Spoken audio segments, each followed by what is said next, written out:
Was that your I'm getting my notes sorted face? Or what That was I'm going to make a face to try to make Heather laugh face. Oh, okay. I took in ibuprofen 800 milligrams, so we'll see how this goes. Yeah. It shouldn't affect your brain, should it? Or does it make you sleepy?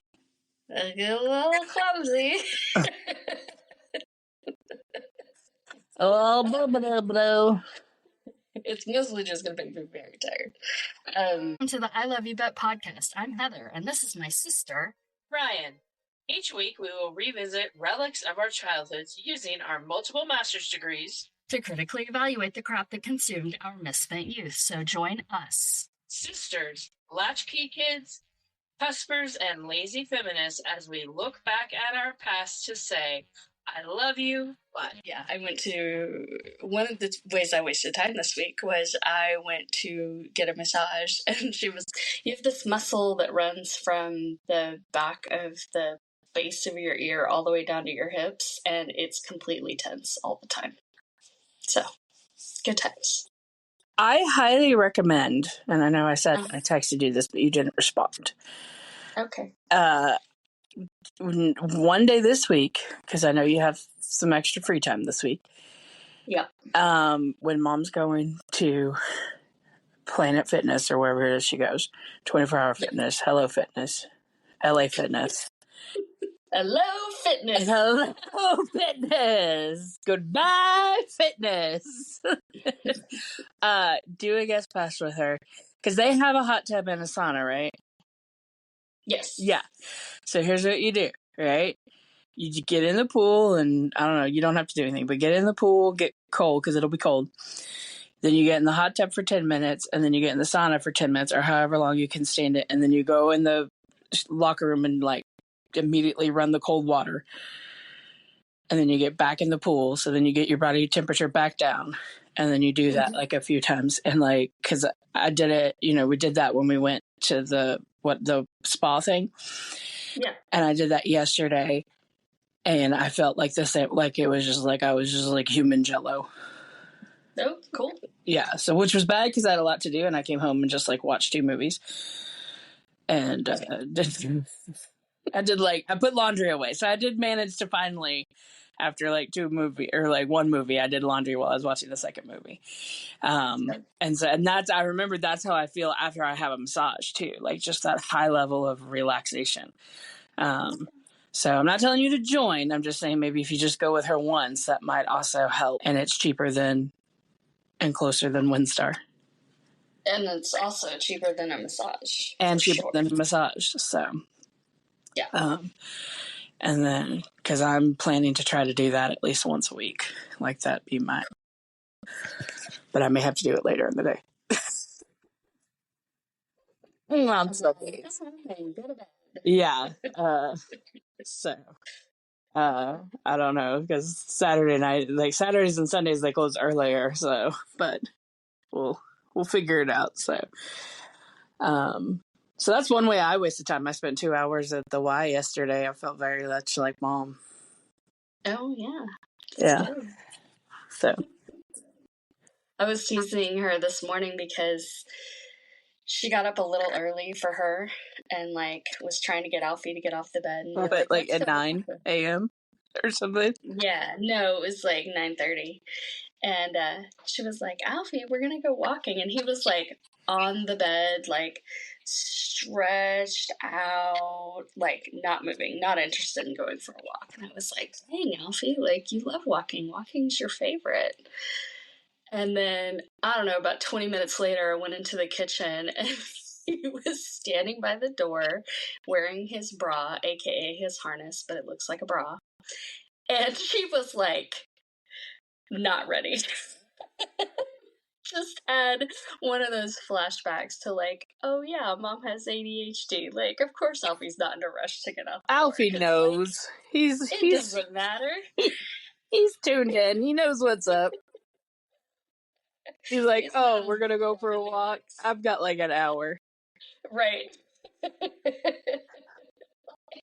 I'll just get some good stretching in, get some good yawns in. Like, she doesn't even have the leash out. Like, fuck this shit. Like, She doesn't have clothes on. She hasn't had any coat. She had her little like Oh, okay. travel purse that she had. Like, she tricked me. I was like, oh, she's gonna be ready. And then when I went in the kitchen 20 minutes later, I was like, oh, But yeah. that, see, it's like a whole thing, right? So it's like, so like with us trying to record today, it's like you're ready, and then one thing happens, and you're like, okay, which is why I had to set a timer, because you were like 30 minutes, and I was like, okay, I gotta set a timer, otherwise, I'll start doing something, and then it's 45 minutes later, and you're texting me going, hello. So Today I did, babe. you did. I saw 8 minutes after the time we said we were going to record. Babe. So it's like, it's just such a slippery slope, right? Like, it's such a slippery slope. Because, then the one time that we are like ready to go and everyone else is like, nah, they're not ready, then shiny happens. What are you going to do? I will say that, like, wasting time at the pool yesterday, I had a real revelation. Oh, did you? Yeah, because I was sitting in the sauna, and there's, like, other people in there, and I was trying to just, like, really breathe, and, like, be very intentional. And, I guess they're lined with, like, cedar, maybe? I don't know. And, like, so there I was getting, like, a faint cedar, and, like, my brain goes, I should bring my own piece of cedar in here with me so that I'll have, like, more of a cedar smell. And then I know. That is not enough. It made me think of, like, going to the Y when I first moved here, and I was in my, like, I don't know, late 20s, and I'd go to the downtown Y, right? And that's where all the old people go, right? All the, like, especially like the very affluent old white people. And they're all, like, so eccentric and had all their, like, weird things that they brought with them, and, were there for hours. And I was just like, what fucking weirdos. And now, as I am headed, like, I can see that in my future, because, like, I already go and I have my, like, little bag of pennies that I use to count my laps. And I have my waterproof bag I put my phone in, so I can listen and put the phone halfway between the lanes. So I have to have one very specific lane, so that my headphone things that I got won't lose range. And now I'm like, I'm going to bring my own piece of cedar to make it really fragrant in here. And I've realized that those women weren't weird, because it was always women, and they just didn't have any fucks left to give, right? They had lived so long that they no longer felt the need to adhere to other people's notions of acceptable public behavior. So, to me, they were the definition of taking up space. Sure. They were like, I am not going to diminish this experience for myself by caring what everyone else thinks. It's the post-middle age woman, white, and it's specifically, I think, to white women, because I think women of color hit it earlier. Like, they get worn down earlier, and they don't give a fuck, like, way earlier. But, like, white women, it's usually like, because I remember seeing an interview with Jamie Lee Curtis like 20 years ago on some afternoon talk show, and she was just like, she wouldn't let anybody else talk. She kept interrupting. She was like off the chain. And I was like, oh, middle age is gonna be fun. So I just, like, I guess I'm advocating for, like, let's get there sooner. How do we get there sooner? Yeah, no, I think we get there sooner because everything's so terrible right now that we just are there. We're there. Yeah, but I mean, like, in an empowering way. Like, how do we stop giving a fuck, like, sooner? Not because we're worn down, but because we really are like, this is all bullshit. Like, yeah, none of this fucking matters. Yeah, like, again, I shouldn't diminish my, like, experience because of whatever, right? Right. Yeah. I tried to tell my students last year in particular, I was like, listen, if you're worried about what other people think of you, look around at the other people. Are they that great? They're not that great. You haven't met anybody that great that it really freaking matters. Like, they're not that cool. I promise you. Like, just do what you want to do. Yeah. Well, and even that, and, like, I tell them, I was like, nobody else is looking at you. Like, I tell my students all the time, like, just how you're so concerned with yourself, everyone else is too. Like nobody else is looking at you, especially now because they're all looking at their goddamn phones. True. So like, fuck it. Nobody's paying attention. Yeah, like be you. Like do you, be a good person. But it is fun when you do find those people whose opinion matters. Because like I have now at the point, like professionally, there's like I was on an email. So a teacher was like, hey, this parent reached out to me about this thing. Can I put you in touch? I was like, yeah. And so he sent an email to me and the parent, and like the one sentence he said about like basically complimenting me and like doing amazing things. And it was like, oh my God. Like, you know, like when you think that like it was so just like. Well, and it's because it's something that actually matters to you, something real that matters to you. Yeah, and I respect this person, right? Like they are someone who, you know, I you know, very much respect and think that they do great things. But at the same time, also there's things about them that I don't. And that's the interesting thing about adulthood, I guess, is that you get to think in complex ways. Which I try to tell my students because they're like, who do you hate? Like, because they're always trying to get the tea. Like, who's your bestie and who do you hate? And I'm like, I don't hate anybody here. Like, right. You know, like somebody's got the energy for that. Like I can respect someone as a professional and dislike them as a person, and vice versa. I can like someone as a person but disrespect them as a colleague or a professional, right? I can also ignore people. Like all of these things. So anyway, all of this to watching teenage movies and being with teenagers all day has got me in my, you know, future. Speaking of being a teacher, you want to know another way I wasted time this week? Yeah. So it was like late at night and I was grading. And then I took a break from grading. I waste a lot of time in Canva. That's like my new ADHD productive procrastination tactic. Sure. So in AP Gov, we are at the beginning and we just talked about the Articles of Confederation. And so this week in class, we're going to have a celebration of life for the Articles of Confederation because, you know, they died. Aww. So I made like an invitation in Canvas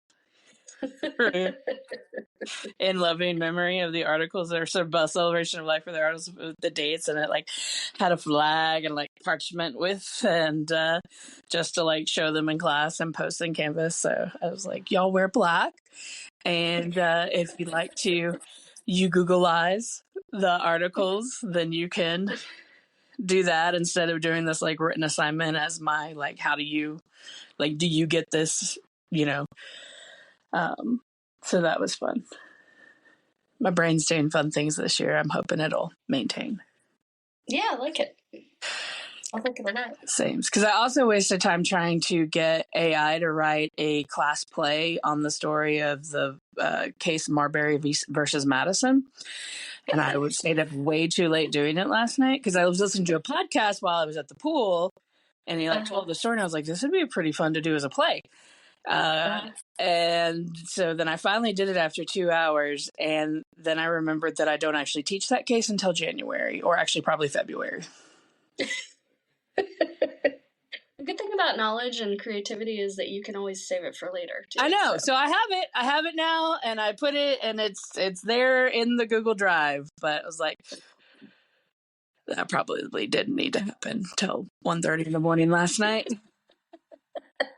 So, because then I was like, okay, well, what case am I teaching and what am I going to do with that? ADHD is fun, even when you're medicated. It's just more productive. That was part of how I wasted time this week was, so I brought my uncle and his dog up here so that they could spend time with our friends, Austin and Laura, who are going to watch Mom's dog and Eddie's dog while we're in Mexico soon.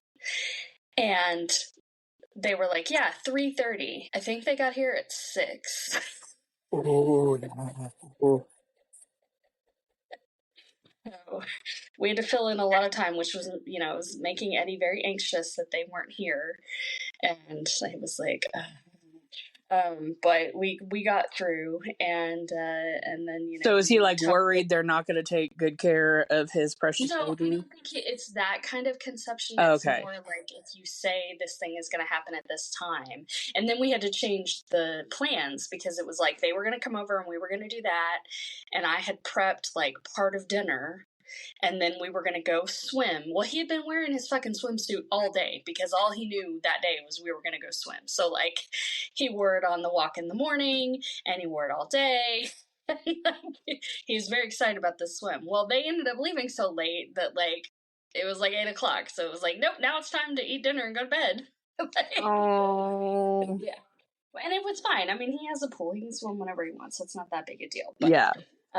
Yeah, it's because he doesn't really understand time, so it makes things easier and more complicated. Yeah, mostly more complicated. But part of the time that I wasted when they were there, so we did all the things and showed them, this is where the food is, and this is where all these meds are, and this is how we play in the backyard with them, and they all went on a walk together so they could figure out how all the harnesses worked and where they like to walk and how Alfie walks in the middle of the road like an asshole and all that good stuff.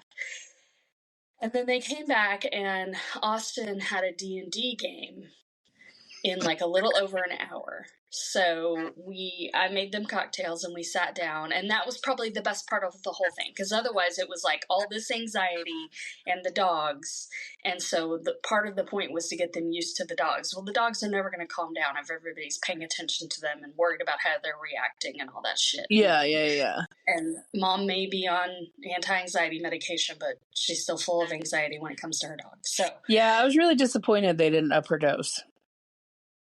Well, she says she's feeling better, so it's fine. She says she's not waking up in the middle of the night with racing thoughts, so that's a good thing. Yeah, no, it's true, but it could be even more better. I mean, sure. So, anyway, I made them drinks, and then we're sitting down, and we're talking about the wedding, and we're talking about how they're getting ready for it, and talking about this, and talking about that. And then we started talking about D&D, and does Laura play, and they both were like, oh, you would be amazing at D&D. You would. Like, Austin was like, first of all, you'd actually read the book. And I was like, well, yeah, I mean, if there's a book, I'm going to read the book. But all I could think about was when Jamie used to try to convince me to go to Burning Man. And I would be like, what's Burning Man like? And he's like, well, there's no money. And I'm like, and he's like, no. And I'm like, what does that mean there's no money? He's like, well, like if somebody set up a pub and you wanted to go in and get a drink, they'd be like, tell me a joke or make up a magic trick or something. And I'm like, fuck that. I am not going to just exhibitionist through life. Like, no. No.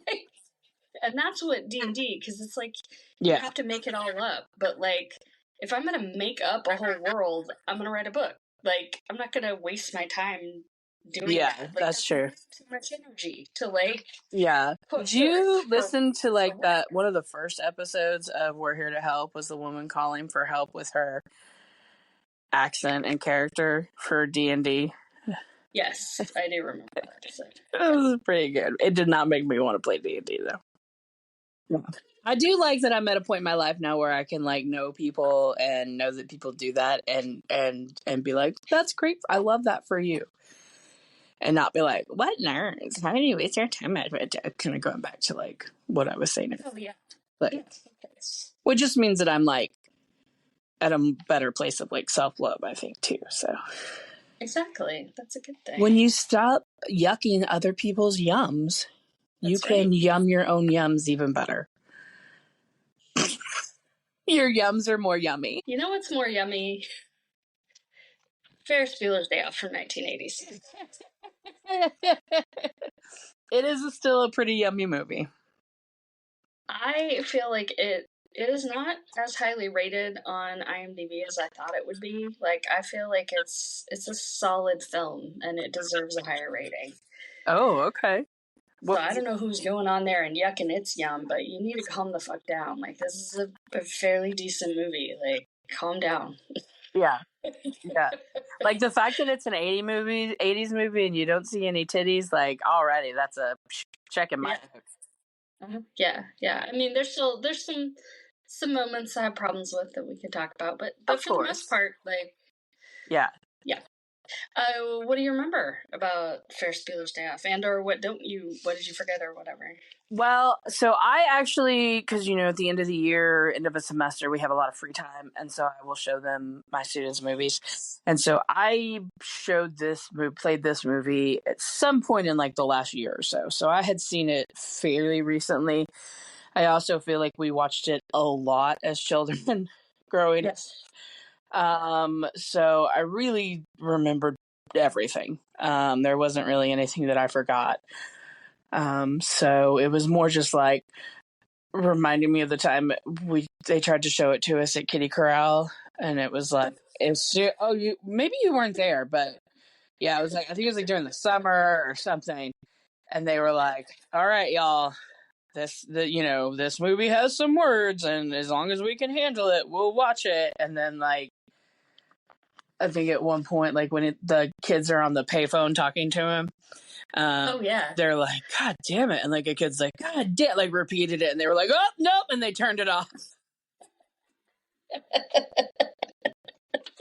It's like, come on, this is PG-13 in the 80s, which is basically like rated R. Like, I mean, like, what the hell were you thinking? Which for me now, like I show movies all the time and I'm like, I don't even know what this is rated, and then sometimes something will happen. I'll be like, oh, maybe that was a bad choice. Like, I went to school with a bunch of Mormons, so I had to be real careful, like when I would present stuff, just because they could not handle anything. Yeah. At all. At all. Yeah. I remember almost everything about the movie. I especially remember Save Ferris because of what happened when Dad got put into the hospital. Was there a hot air balloon that said Save Marcus? No, but the reaction, like how I would run into people in the grocery store and they'd be like, how's your dad? And I'm like, God. Do you know my dad? Like, what? How do you know that I'm related to him? Like, yeah, people are texting, like, I'm praying for your dad. I'm like, he doesn't deserve it? Why? Who are you? How did you get my number? It's ridiculous. I mean, not the, like, telephone game of, like, blown out of proportion. I mean, everybody knew what was going on with him, and it was bad. But it was, like, so much so that year, after we had the cancer diagnosis, like, people they got the message when he was in the hospital, but somehow with the cancer diagnosis, nobody could keep it straight or figure out what was going on. Yeah. And so, the second to last Christmas, I made postcards that went out as our Christmas cards, and I used the Save Ferris on the stadium and changed it to say Save Falstaff. Because it is just ridiculous. Like, ridiculous. I mean, yeah, like in his celebration of life, like there were people there, like how many times did someone go, do you remember me? Like ask us that question. And I'm like, I don't remember shit. And then there's like, remember there was like a few years there where all your friends, all of mom and dad's friends didn't believe you existed. So, Right. Like, literally at Dad's celebration of life, women coming up to us crying because, like, our dad was the only Santa that their kid knew. And it's like, this is such I understand that the small slice of my father that exists in your life has so much meaning for you. Let me tell you that the huge slice of my father that exists in my life does not even have that much meaning. Like, I'm sorry. He was not a very good father. He was a great pinch hitter. He was a fantastic Falstaff. Like, he had very much the charm of someone like Ferris Bueller. But not super reliable. Like, not. And he was, just for those of you listeners who maybe don't know our father and are like, wow, what bitches, and are about to stop listening to us. He also was very mentally ill, and he had mental illness that he would not get proper treatment for. Yes, yeah. Like, if you took Cameron's depression and put it with Ferris's narcissism and made a baby. Mm-hmm. Yeah.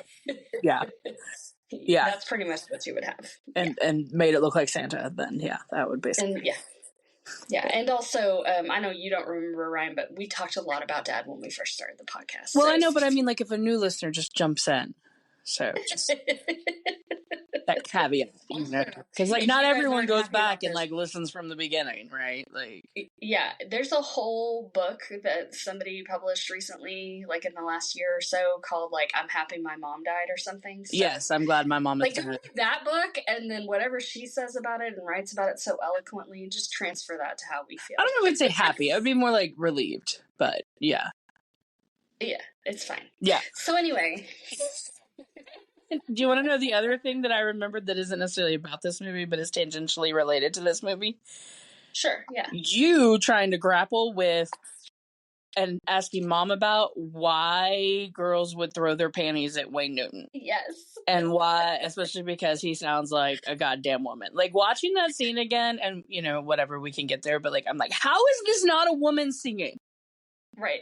Like, how is this? Now, granted, it's, you know, it sounds very much like a bluesy, you know, alto-y woman, but it sounds like a goddamn woman. Like, I, for years, and thought also, that song. Regardless of how Wayne Newton sounds, when you look at Wayne Newton, it's not like, oh, Wayne Newton looks like Chris Hemsworth. I understand the appeal now. Like, no. It's like being obsessed with the dwarf from Twin Peaks. Like, I do not understand the appeal of Wayne Newton at all. Like, and I asked Mom because there was like a John Mulaney bit where, like, when he was filming the Lunch Sack Kids or whatever, they were like, why is this a thing? Or like, why is Fleetwood Mac a thing or whatever? And he'll be like, well, there's like these suburban moms who like to feel a little witchy sometimes, and so like that's why Fleetwood Mac is a thing or whatever. And so I was like, okay, Mom, why was Wayne Newton a thing? Like, that was like the premise was like, yeah, why? Like, yeah, don't explain this to me. Why and how? And in the end, she couldn't explain it. Like, it is inexplicable. No one can culturally explain why Wayne Newton was a thing. Like, I mean, no. At least, like, you have Neil Diamond. Like why, you know, like, at least go for Neil Diamond, right? Like, yeah, it makes no sense to me. I mean, I guess, like, Neil Diamond's Jewish, so I guess if you're super anti-Semitic, then you're like Wayne Newton. Like, these are the options? I don't know. Like, how, like, are they really going that deep? Because I didn't know Neil Diamond was Jewish. Like, that's a level of detail that I wasn't going deep on. Sure. I'm like 87%. You're like, I tell my students all the time, like, I will ask them a question and I will go into asking them that question, like, so confident that I know the answer. And then as soon as the question's out of my mouth and one of them doesn't give me an answer, I immediately am like, and like, sometimes they'll be like, what is it? I'm like, I don't know. They're like, why are you asking this? I could look it up. I don't have to take a test. I already took the test. So, I got two more quick. I was like, hold on, but like, on this thing about Fleetwood Mac and why, it made me realize, like, so, you know, I feel like in my early 20s, I'd always have to, like, prepare people for telling them that I didn't like Radiohead. And now in my midlife, I have to prepare people to tell them that I don't like Stevie Nicks. And, like, ready for them to be, like, questioning why we're friends. Like, and it's usually some people I'm like, I have to prepare more. Like, I can tell, like, I'm like, just so you know, like, I know people over, I can't, you know, but like, I really just don't like Stevie Nicks. Cause like, I was talking to somebody about that, like, the book that was kind of based on her and the show that came out. But yeah, so it's like, this is where I'm at. Like, I'm wondering in my like 80s, if I make it that long, what I'm going to have to be like prepared to, like. I mean, I thought you were going into your counting pennies Brian Cedar phase. Like, what the fuck do you care? Oh man, I don't hate her. Like, yum it up. Yeah. I don't know. Maybe by the time I'm 80, like, I will. Maybe you need to make a shirt that says, I don't have to like Stevie Nicks. But it's cool that you do. Like, because I think people don't care as much about Radiohead now, for sure. Well, yeah, exactly. So, and I don't hate them as much as I once did. I'm not going to say like, but. I thought you didn't hate anybody. Dislike. I really hated Radiohead. Like. Yeah. Anyway, I'm sorry for They you. live in my dream house. That family. Also, I wasn't done talking Oh. about remembrances. Oh shit! Sorry. Go ahead. Remember. That's okay. I remember reading the screenplay. So, if you go out there now, you can find what they call the original screenplay. I read some other version of it like 25 years ago because when I was first starting screenwriting, I read a ton of scripts because that's what you should do when you want to do a thing. You should see examples of it performed at its best, right? And so I feel like the version that I read was even darker than the one that's out there. And I am so glad that they went much lighter and more charming. And the thing that I would say, I'm not even going to say I didn't remember so much as I never realized until watching it this time, is how much Matthew Broderick's mouth makes me want it to do things to me. Like, I feel like Matthew Broderick's mouth could do things to any person, like, if applied from his mouth to your body, that would be transcendent. Just watching his mouth, the shape of it, the curve of his lips, like, there's just, like, it's one of the most erotic things I've ever seen in my entire life. Is this your Orson Welles? We found your Orson Welles? Not necessarily the sound of it. He has an okay voice. No, but I know, but I mean that same, like, random thing. No, I didn't have a visceral reaction. It was more of like just sort of a thoughtful, like, the potential. My goodness. See, this is really interesting because I also had a reaction to his mouth. And that was that someone needed to get him chapstick. So while his mouth might do magical things, he would have to, like, Burt Bees that shit up before he could get near. It puts the chapstick on its lips. I mean, they're so dry. Like, and he, even, like, and he would do things in the movie that, like, would bring attention to how, like, dry his lips are. Just like, makeup, somebody, like, get this boy some Vaseline. Like, like. Oh, maybe this is just that natural caregiver in me that's like, I want to take care of his mouth. Okay, and then one last thing. And let it take care of you. I have watched this movie probably since I was about 9 years old and seen it many, many, many times throughout the years. And as far as I can remember, it has always bothered me that he tells Sloane early on, he's like, we should get married. And then in that last scene before they say goodbye, before he takes off on his cartoon running sprint to meet the parents, he, kisses her and she's like, he's going to marry me. And then he takes off running and runs past the sunbathing girls and then takes time to come back and talk to them. Oh, of course, yeah. It really fucking bothers me. It just bothers me. Because the thing is, as I said to Mother yesterday, it's not like they were reading Proust or listening to a really good song. I know I said Mother. It's fine. Get over it. All right, little Edie.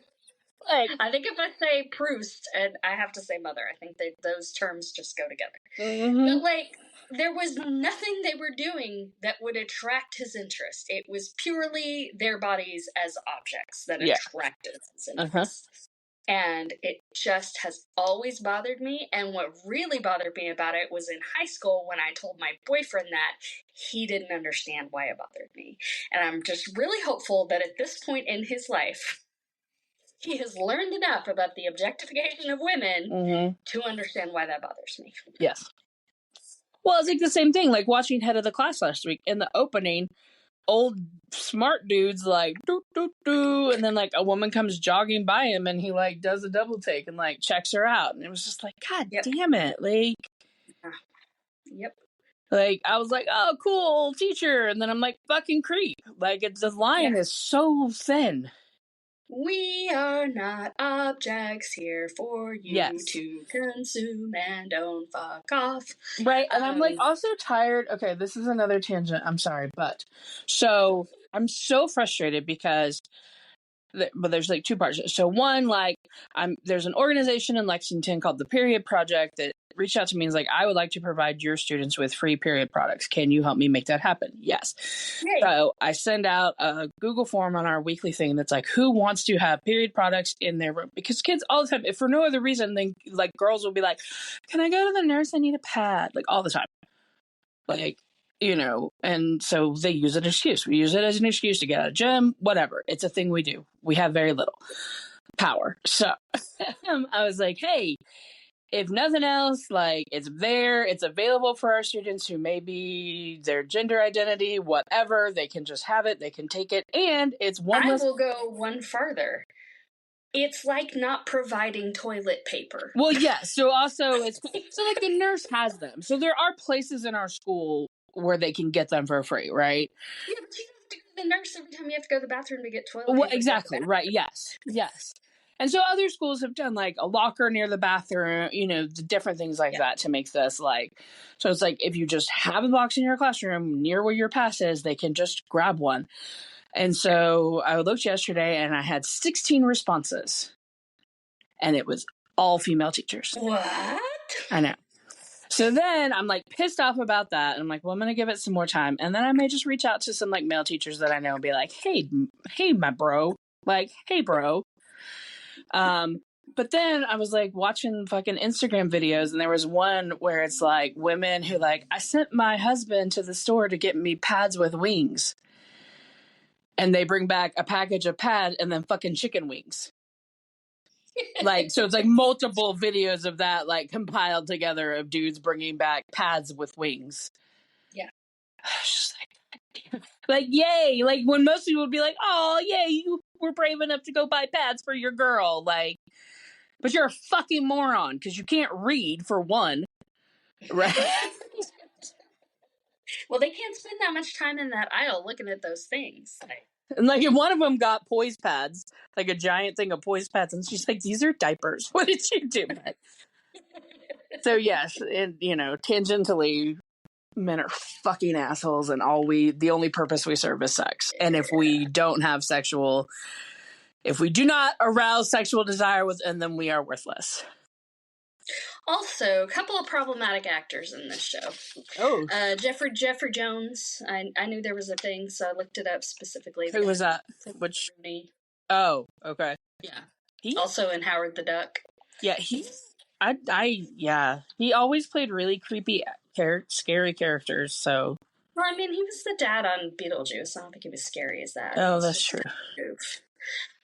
So in 2003, he was arrested for soliciting a minor to pose for nude photos. And he's had subsequent arrests for failing to update his sex offender status multiple times. So, and then I'm guessing he's not in the sequel then. There's not a sequel. Beetlejuice, I meant, sorry. Oh, just came out. The Charlie Sheen is just a fucking problematic walking nightmare. So. Yeah, I wondered that if like he was just in the police station when they showed up to film, and they were like, "Hey, we'll just put him in the movie." Apparently, he stayed up for 48 hours to attain that look. I was like, oh, I wonder how he managed that. Well, no, I mean, I think he started, you know. I know. I think he started sincere and legit, and then life happened. Unfortunately, a lot of people are born drug addicts, but he wasn't born a drug addict, so. Well, he may have had it in his DNA.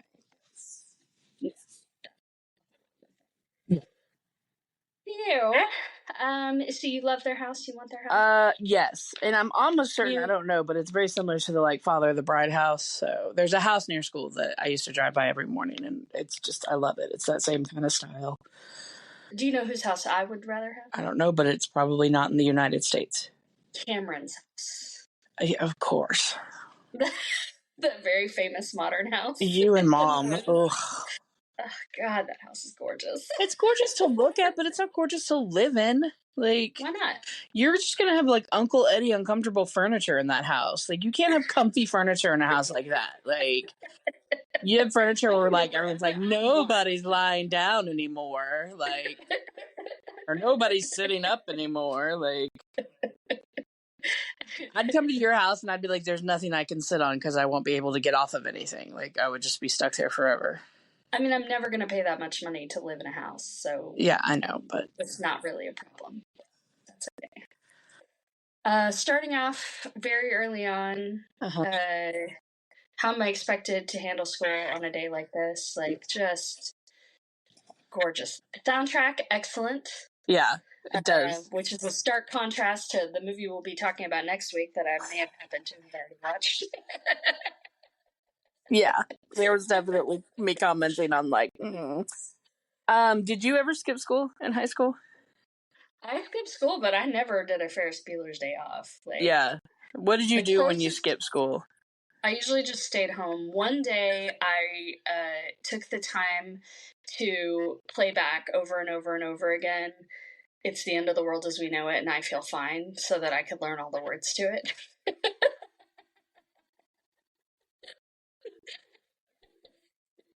And I didn't get it right.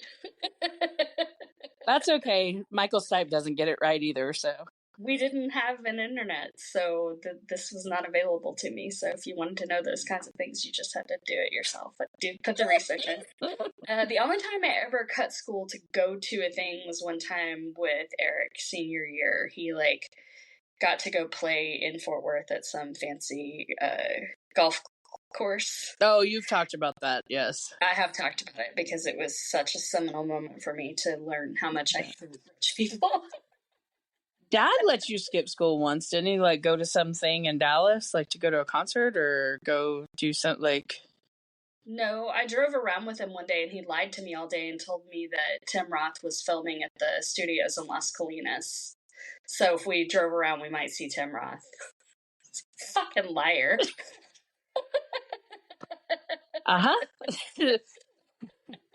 Please refer to the beginning of this episode.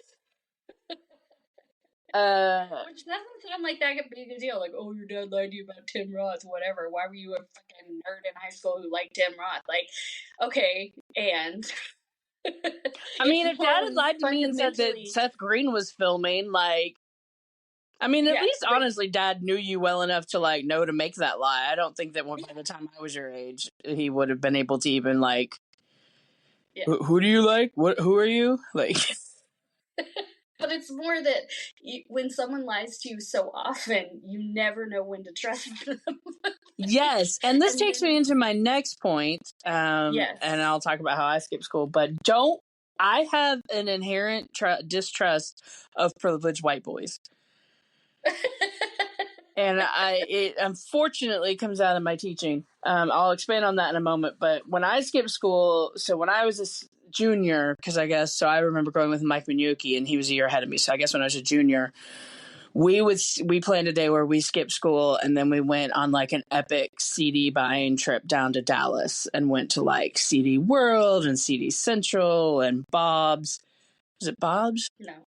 What was the one? The records and tapes with the guy who like nothing had prices on it, and you would just walk Bills records and tapes, and I paid like $40 for a Cure album that was probably not worth $40 because unless you were like a pretty boy, you got fucked on prices.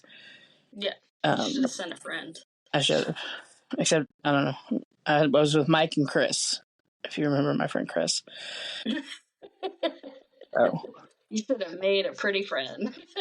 Oh, and we went to the airport and rode the tram because this was before 9/11, so you could like get past. I missed that. Yeah, so we just went and rode the fucking tram around the airport, and went and bought CDs and records and drove around Dallas, and it was actually awesome. So that's probably as close to like a Ferris Bueller type day, but like nobody cared. I mean, and then my senior year, I was depressed. So I never went to school because like I was depressed.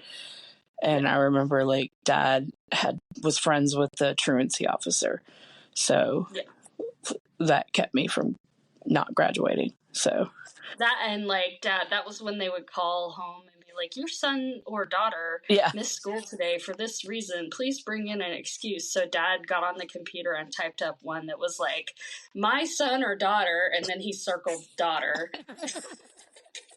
Came up with like a list of excuses and then like circled one. It was pretty funny. That was pretty.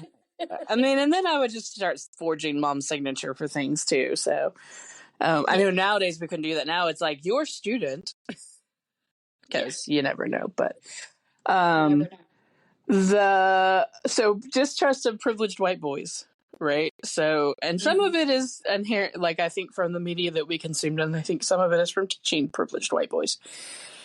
But like, you know, I had some a few years ago that consistently cheated, and so I had to like do multiple different ways to try to basically screw them.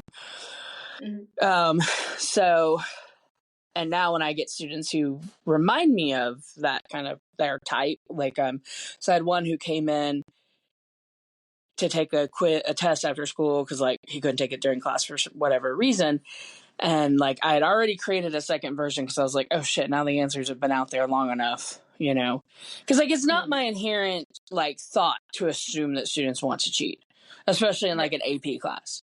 So I have to remind myself. And like I like urge myself to care because like my natural is like, well, fuck you, I don't care, you know, like you'll eventually fail anyways.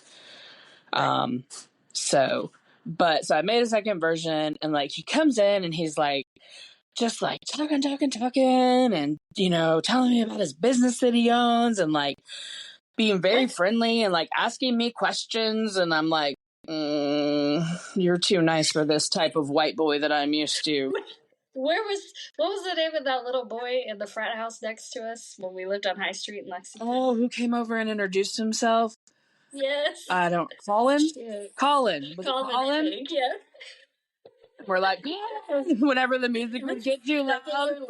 It was our second year living there, and the house next door was an unofficial frat house. So they were not an official organized frat house, but they were definitely a frat house. And they would start partying on like Wednesday night and party through Sunday every night, every single week.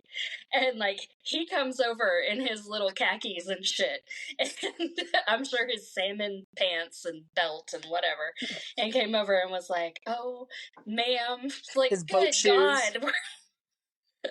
I know we're older graduate students, but fuck off. We're not that old. If it ever gets too loud, just come over and find. My name's Colin. Just ask for Colin. Ask for Colin. I swear to God, like 2 days later, Wednesday night, they're throwing a fucking rager. And he would Colin! Colin! We're on the front porch yelling Colin. For jokes, not because, you know, we cared, but yes. Yeah, I mean, and that's how, living next to them was how I learned the words to Wagon Wheel. Because they fucking love that song. I still blame them or one of their parties for stealing my fall wreath. It's entirely possible. But yeah, so I don't trust. So Colin was in your class. Colin was in my class, and he's like, has this business, and you know he had been like, because they have co-op, so he was like, and he's like taking the test, and he's like, is it okay if I text one of my employees just because I'm gonna be late? And I'm like, sure. And then I like, my brain's like, what if he's texting one of his friends? Like, what's the answer to this question? I'm like kind of watching him, and then like he's taking his test, and like I'm just kind of, you know. And then he's like, is it okay if I text him and reply? And I'm like, then I'm like, you're being too. So basically, it's like anytime one of those little type, you know, white boys is like too nice or too friendly, I'm like, what do you want? What are you trying to, you know, like I remember a student last year, and this wasn't, but like, they're like, you look beautiful today. I'm like, thank you. What do you want? Like, are you fucking with me? Like, what's wrong with you? Like especially early on before I get to know them. But then he like asked me, like, he's like, how late do you usually stay? Do you stay every day? And like, stop talking to me. Like, you're making me nervous. Stop being friendly. What is, like, I even texted the teacher who has the AP kids of the year before me, like the juniors. And I was like, did you have so-and-so, so-and-so? Like, is he trustworthy? And she's like, I didn't have him. And I was like, okay. So, I mean, it's not like engineering kids cheating on math. That freaks me out, but it's still annoying. Did I tell you about the kid in 10th grade history who sat behind me every single class and kicked my chair? I don't think so. And then I realized one day he was cheating over my shoulder during a test. So would he kick your chair to make you, like, move out of the way? No, he just kicked my chair because he was an asshole. Oh, gotcha. it was his nervous habit or whatever, so he would just kick my chair. Yeah. And then I realized he was cheating off of me, so I started marking the wrong answers. And then I turned in my test and I waited. And then in between, like the 10-minute period in between the next class, I went back in and told the teacher, he was cheating off of me. Can you give me a fresh test? And I'm going to retake it. He still kicked my chair, but he never cheated off me again. Yeah. I mean, and that's one thing I try to do is like tell my students, like, don't make it easier for another person. Like, it's not fair. Don't take screenshots. Don't whatever. Like, just don't. Like, either you're not being their friend and they're not being your friend asking you to do it. Like, just do the fucking work or take an easier class. Yeah. So yeah. Or go drop out and die, you bozo. Anyway. I know. I mean, I will say, though, the amount of effort he put into skipping school is way more than he would have put in just to go to school. Yeah, so, like... you have to admire that. But I think that's, like, his problem, right? So if you see, like, their portrayal of school, like, good God. Like, this movie convinced me that high school was going to be so hard. Yeah. Like, the content would just be, like, college level, right? Well, it's because it was, like, John Hughes' white suburban. Yes, I'm also very bothered by, like, the whiteness of this movie and the other one that I feel like that was true to John Hughes' experience. I'm sure. Yeah. No, I don't, you know, it is what it is, you know? Yeah. I mean, they were all, like, way old, too. Like, so Matthew Broderick was 24, Alan Ruck was 30, Mia Sara was, well, she was 21 when it was released. I guess she was 17 when she auditioned, I guess. Okay, so she's like 18. Jennifer Grey was 26, so... Yeah. Like, it was not going for authenticity, but the casting is amazing, so... Oh, yeah, no, I'm just talking about, like, this... Like, the fact that, like, so you have someone like Ferris who is obviously very intelligent, very industrious, you know, so... You can imagine that him sitting in the classes that they are showing you, like, of course he was fucking bored out of his mind and, like, couldn't, you know, like, would rather be industrial. Like, yeah, when I skipped school, it was because I just wanted to stay in bed and not do anything for the most part. It wasn't because I was, like, changing my clothes 7 times. Like, how many times did he change his clothes? Like, and like the timeline of this movie, like, and I know you're like, I go into this all the time and you're like, stop questioning it. But it's like, if you imagine this is like somewhere between 6 a.m. and 6 p.m. Or 7 a.m. and 6 p.m. And they go to a whole nother city and have an adventure. And he has like the whole morning of planning and setting it all up. Like, first of all, there's no way that any of this happened. But... I'm sure somebody has actually planned this out, and it is entirely possible, but that's fine. Like, fucking Sloane had to go home to her house and change her answering machine tape, and then Cameron had, like, they were at his house. No, you didn't have to go home to change your answering machine tape. You pick up a payphone, you call, and you hit the buttons, and then you record them. She didn't have to go home. Okay, fine. Still... I thought he was adorable when he's in the shower and he's about to wash his private parts and he holds up his hand to wash. I know. And doing the mohawk like some little kid. Like, yeah. There's something very childlike, and I think that's part of his charm too, right? Yes, yeah. I think that maybe the reason that I love computers is because between Ferris Bueller's Day Off and Pretty in Pink, computers seem like fucking magic. Like, you could flirt with computers. Yeah, I had to think for a minute about what are the computers in Pretty in Pink and in the library. Yeah, I remember now. Yeah, in the library. Yeah. And then, you know, you can use computers to, like, change the attendance dates. Like, you can hack a computer, yes. Exactly. Like, to me... Look how far we've come. And I would like to say that so far from the 2 television shows and 2 movies, even though we've only talked about one so far, that we watched, for our 80s Teens to the Max theme, 80s Teens to the Max seem to have one enemy who is a principal or a vice principal. Yes. Who has nothing better to do than be obsessed with mischievous narcissists. Calm down. I know. And like, I was gonna ask if we could do an homage to the podcast you like. I Saw What You Did. Is that it? Yeah. If we could play a round of Kill, Marry, Fuck between Mr. Belding, Mr. Rooney, and the principal from The Breakfast Club. Oh my god, you want to do an FMK with what, Belding, Rooney, and who? What was the name of the principal in The Breakfast Club? I can't remember his name. Oh, yeah. I know who you're talking about. All right, Breakfast Club. Can you look him up real fast? Because I can't. Yes, I was hoping it would come to me eventually. John was his first name. Oh, Richard, Dick, Vernon. Richard Vernon. Oh god, this is painful.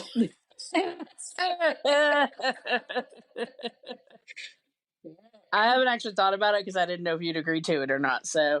Oh yeah, I totally agree to it. This is amazing. I've got mine now. Are you ready? Oh yeah, do it. Bring it. I'm gonna kill Mr. Rooney from Ferris Bueller's Day Off. Okay. I'm gonna fuck Mr. Vernon, Principal Vernon, because that could be like angry, that could be fun, angry fucks.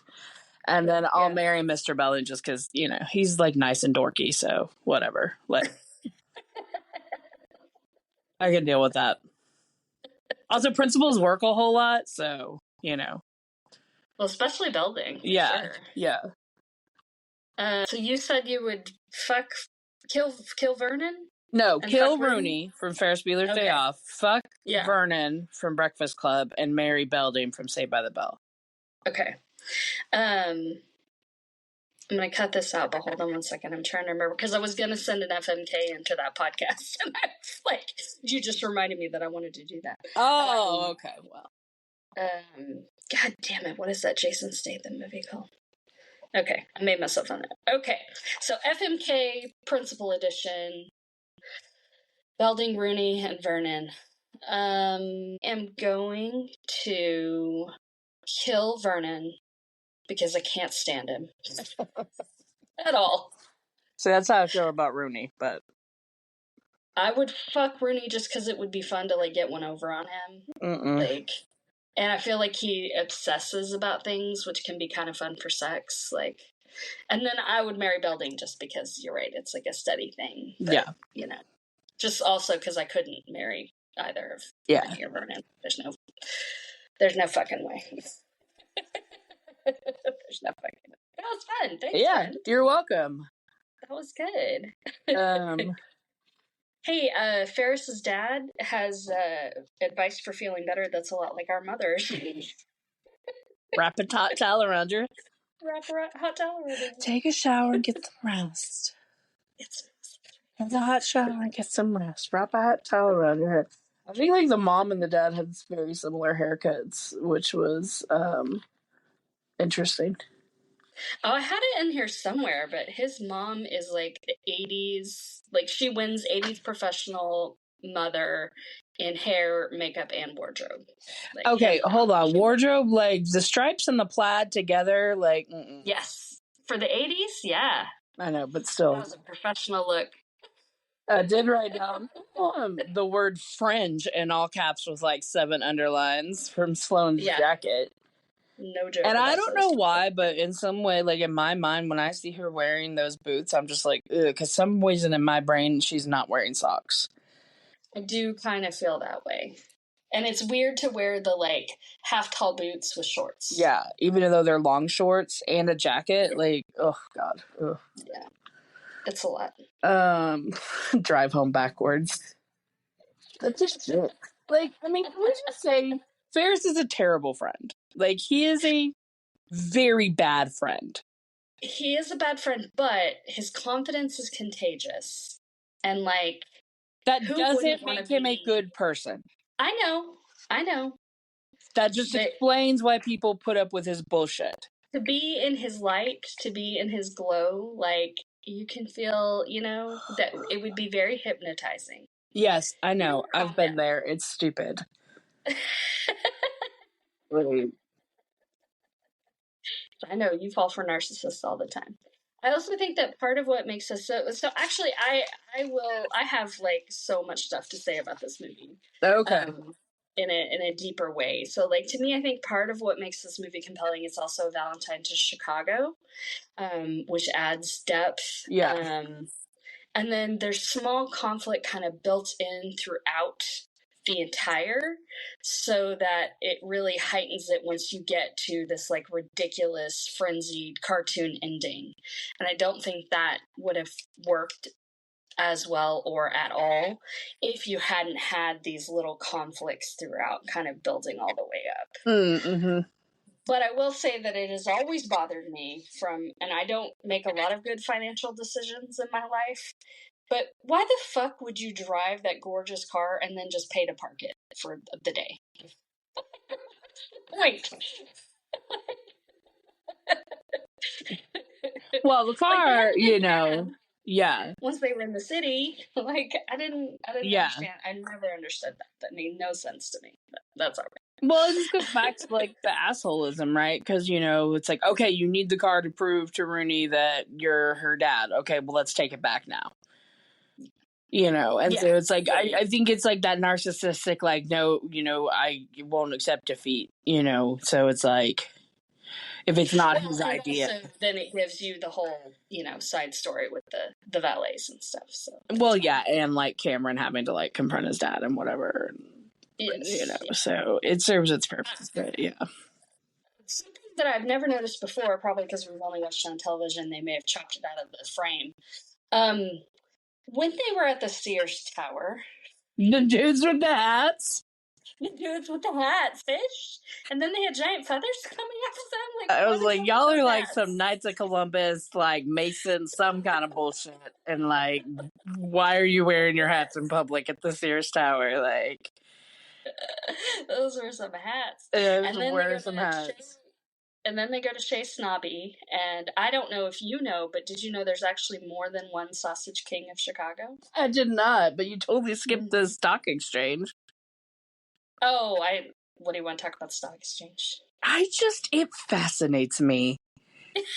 Like, so it shows up in a lot of 80s movies, or at least a lot of 80s movies that we watch, and I'm like, is that still a thing? Like, or is it all on computers now? I think it's still a thing. I think like, they people still go. are... And then I know during COVID they had to like take it all, but I think that runs it. Who are they making the hand signs to? Who is in charge? Like, it is fascinating to me. And there's like that clip that I've seen it a couple times on Instagram of like Robert Downey Jr.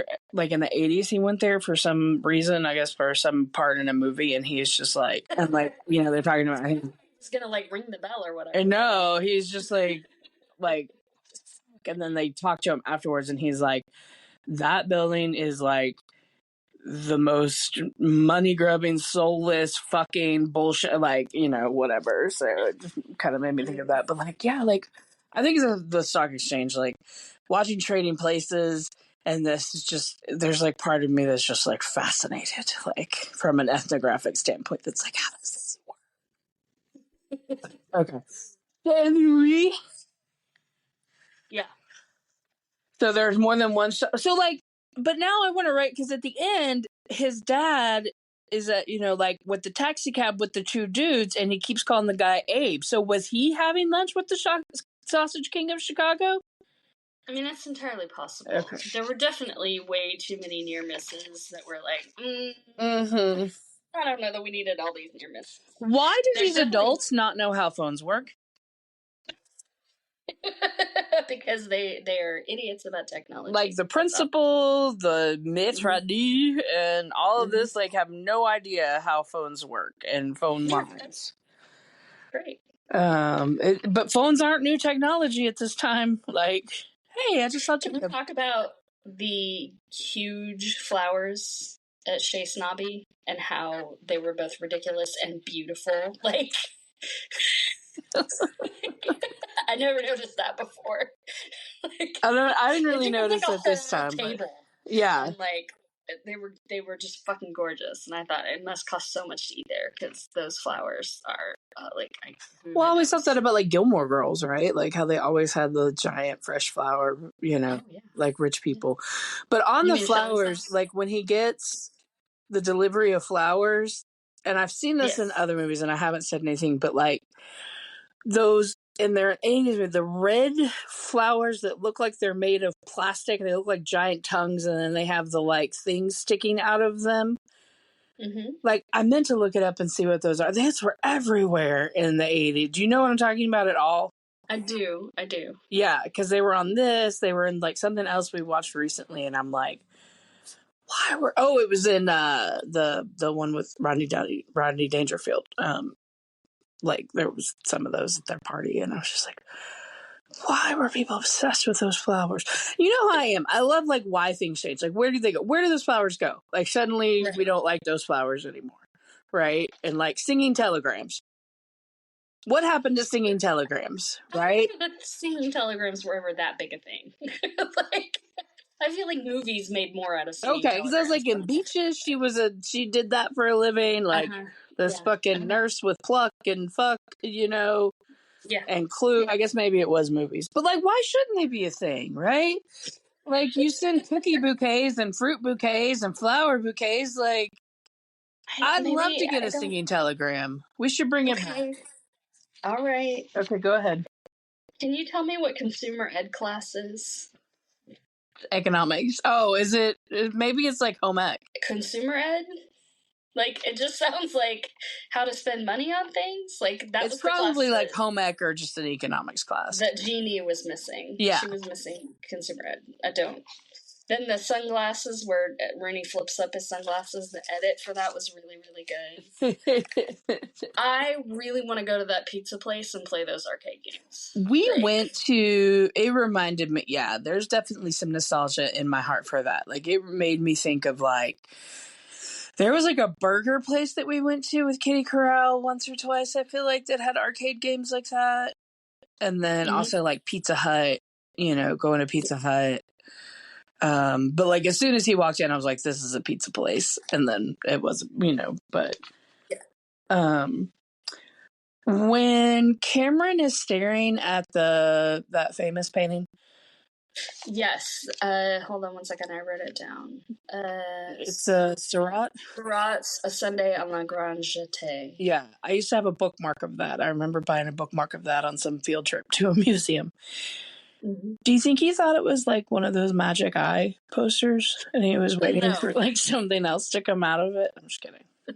So I wrote, if this movie were all angsty Cameron, it would be Two Breakfast Club. But the visual metaphor of Cameron looking at Seurat's Sunday on la Grande Jetée, contrasting Cameron and the pointillism of the painting is really quite lovely. Mm-hmm. Like, it's like, because to me, it's like it's getting in closer and closer and closer. And he finally realizes that, like, it's just points. They're not even connected. Like, the further you go in, you realize that nothing's actually connected. Yeah. Like, and that's true of, like, electrons, too. Like, we never actually touch anything. The electrons touch each other. Like, so there, I mean, I feel like, again, there's a lot to love about this movie. Yeah. Well, and I think there's something to be said for the fact that the point he's focusing on is the little girl. Yeah. Right? Because, like, he obviously didn't have a great childhood. So, like, I think, and I love, speaking of that, like, the scene, like, the moment where they are holding hands with the kids on the field trip, like, I love that. Yeah.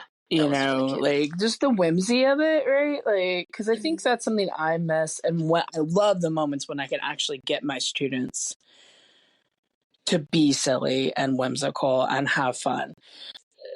Just sidebar, they're also pasty white. Pasty white kids. But one of the things that I saw when I went to the Art Institute of Chicago was the most amazing redheaded teenager who had a long red mullet, like spiked on top, and then went almost all the way down to his butt. Like, it was wonderful in and of itself. So speaking of all the different places that they go, so the original cut of this movie was 2 hours and 45 minutes. Oh, wow. And Paul Hirsch came in. He edited Star Wars, Footloose, and a bunch of other movies.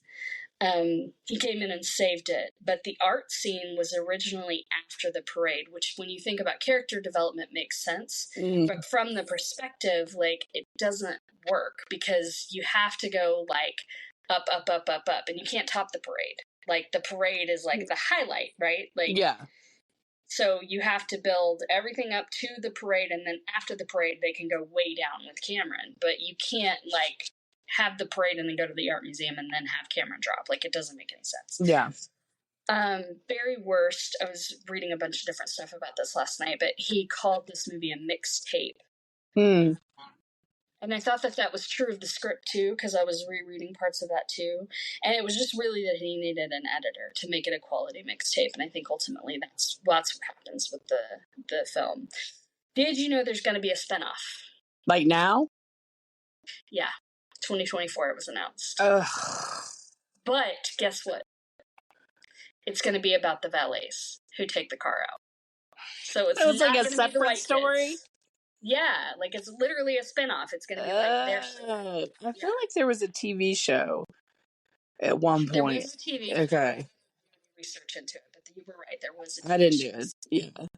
Yeah. They've asked Matthew Broderick over the years, and he has always said, like, it's a time and a place, and that's it. Yeah. Roger Ebert talked about this movie, and he said that he called it innocent.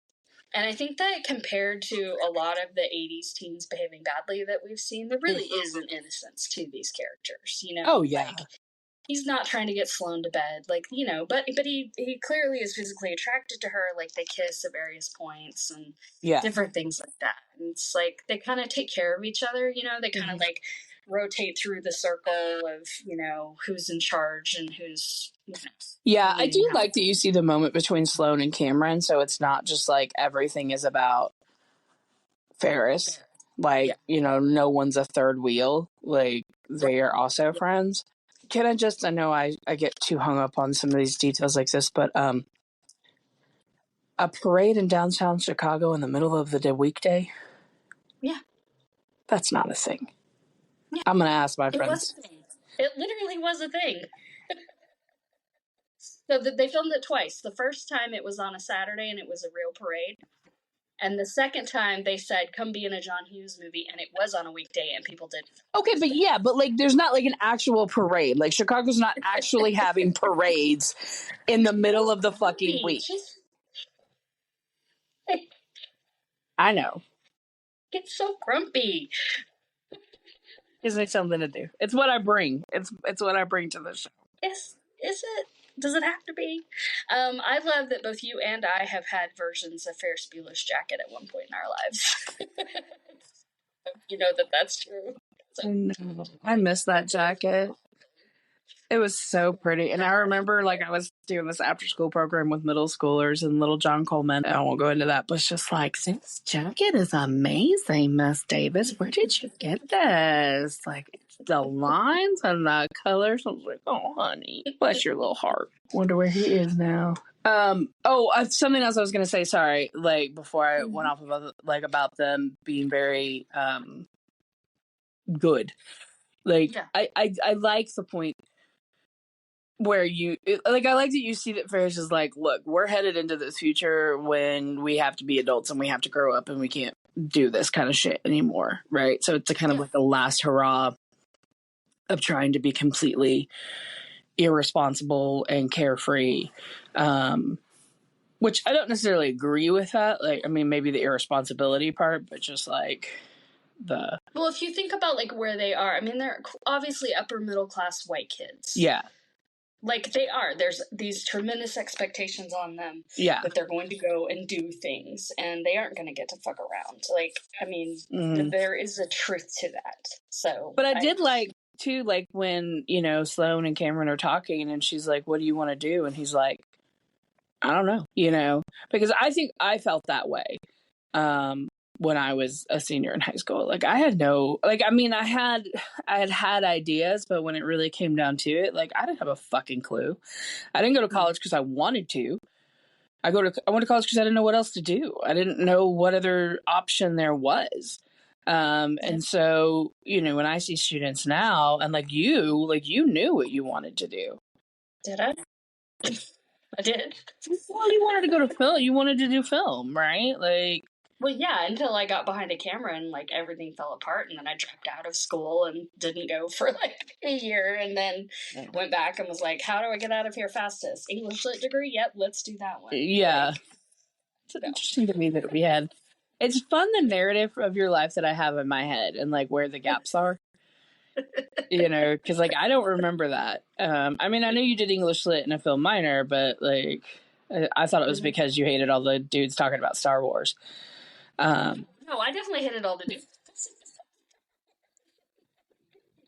Don't get me wrong, the Kevin Smith hero worship. Oh my god. Yeah, you were like, I can't do this for 4 years. But I mean, I don't know. Or some kids that are like, I'm going here and I'm doing this and I'm doing, and some of them I'm like, okay, well, but just to even have that level of self-awareness or determination. And I think too, it's our school system has changed enough that we're doing more than just lecturing all day about shit that doesn't matter. So can I tell you how much I love Jennifer Grey's tight-lipped reaction to her mother in the police station?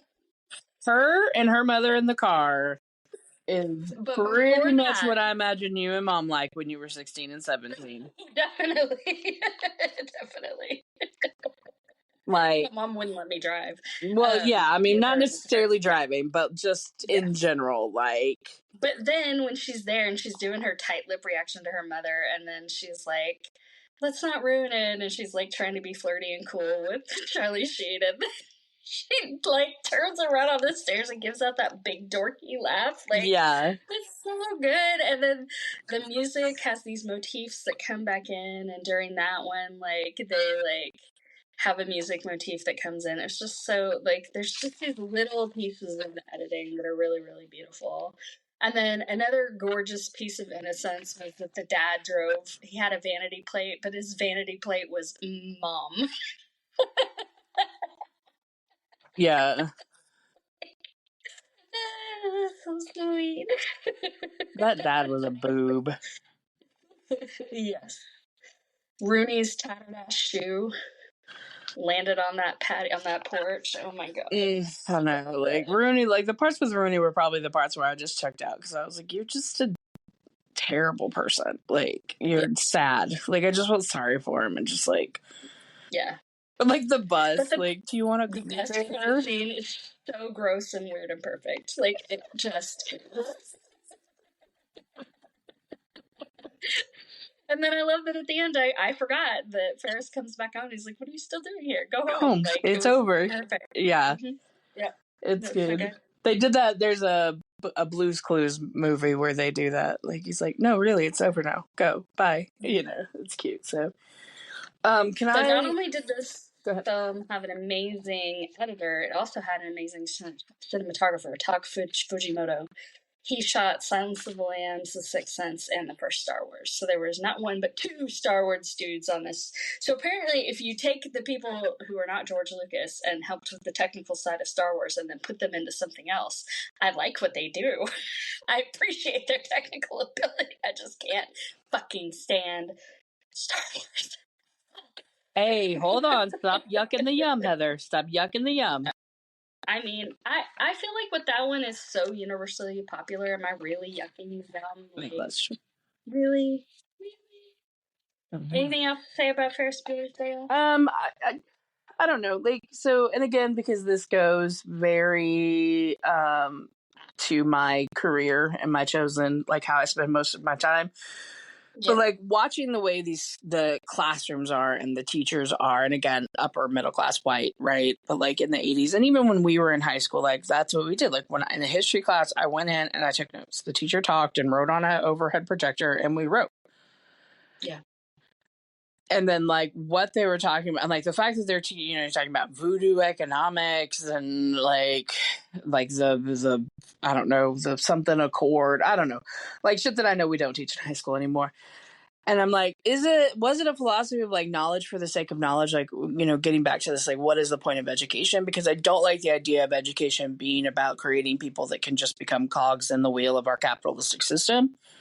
Sure. But then I also have an issue with like how we're valuing what knowledge, and like this idea that you have to have certain types of knowledge and learning to be, I don't know what.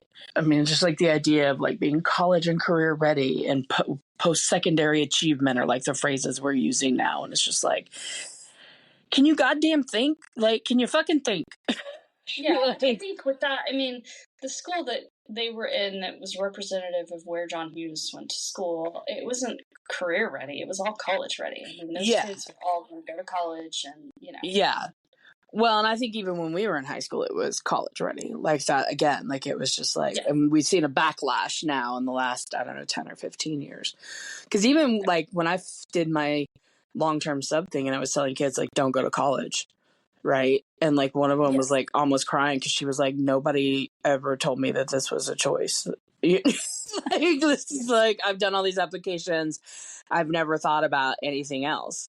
Like, where were you a year or two ago? And I was like, sorry. Like, it's fine, go to college. I'm not saying don't. I'm just saying don't. You don't have to. Oh, I have one other thing to say. Oh, I'm sorry. Yep. Cameron is way hotter than Ferris. Oh, not true. Really? Those pants? His butt in those pants? Like... No. Mm-mm. And then when he's got the suspenders and like the kind of tight t-shirt. I mean, maybe not from like the neck up, but like the body. Okay. What do you remember? What did we forget? Heather's going to be really mad at me because my phone's about to die. What made you cringe? We're going to have to stop anyway before we record the next one, so it doesn't matter. Find us on Threads and Instagram at I Love You But Pod. We're there all the time. I'm never on Threads. I'm on Instagram all the time, y'all. Find me there. That's how we do this. And join us next week when we talk about Teen Wolf. More 80s teens to the max in a very different, disappointing way. So, can't wait to talk to you guys about that one. It'll be a much shorter episode, I think. I think it will be. But yes, I am Heather. I'm Rian, and we wish you lots and lots of conditional love.